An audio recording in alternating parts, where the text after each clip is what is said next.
تعالوا نعمل سوسيس بيتي محترم جدا.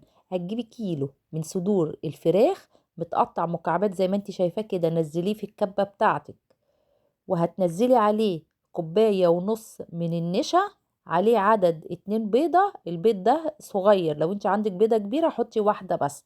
وهنحط عليه التوابل اللي انا هقول لكم عليها.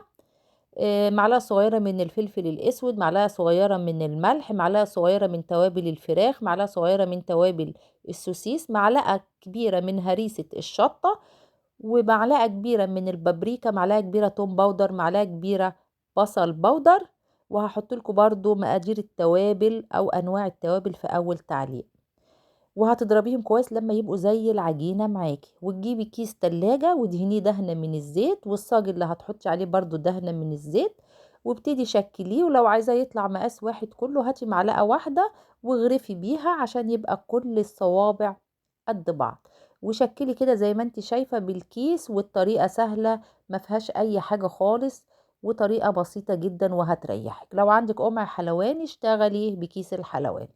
وكده رصيناه، وهنجيب حله نحط فيها لتر ميه مغليه او لتر ميه بارده عادي، وهيغلي كده كده على البوتاجاز. وحطي مصفى، والمصفى ما تلامسش الميه، تبقى المصفى مرفوعه عن الميه. وتدهني المصفى فرشه خفيفه برضو من الزيت، وابتدي رصي صوابع السوسيس الجميله بتاعتك دي عليه، ونغطي الحله ونحطه على النار. نص ساعة بالظبط هتلاقيه استوى وفي منتهى الجمال. بصي هتحركيه كده هتلاقيه ولا بيلزق ولا بيتقطع منك ولا أي شيء، واستوى. وممكن تاكليه كمان كده وطعمه جميل جدا كده وهو مستوي. هنشوحه بقى على النار. هاتي طاسة نزلي عليها 3 4 معالق من الزيت النباتي، عليهم بصلة متقطعة طرنشات كبيرة، عليهم قرن فلفل أحمر أو أخضر اللي موجود عندك، وعليهم طماطمايه كبيرة برضو متقطعة قطع صغيرة، معلقة صغيرة من الثوم المفروم. ونقلب كل الخضار بتاعنا الحلو ده والتقليبة كده سريعة، وننزل عليه ملح وفلفل اسود، وقلبيه وشوحيه تشويحة خفيفة. وبعد كده نزلي عليه صوابع السوسيس بتاعتك.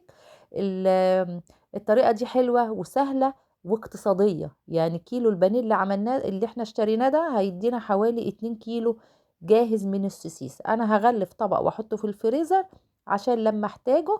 وخدت الجزء التاني حطيته في الطاسة وعملت بيه، واداني كمية حلوة وكمية محترمة.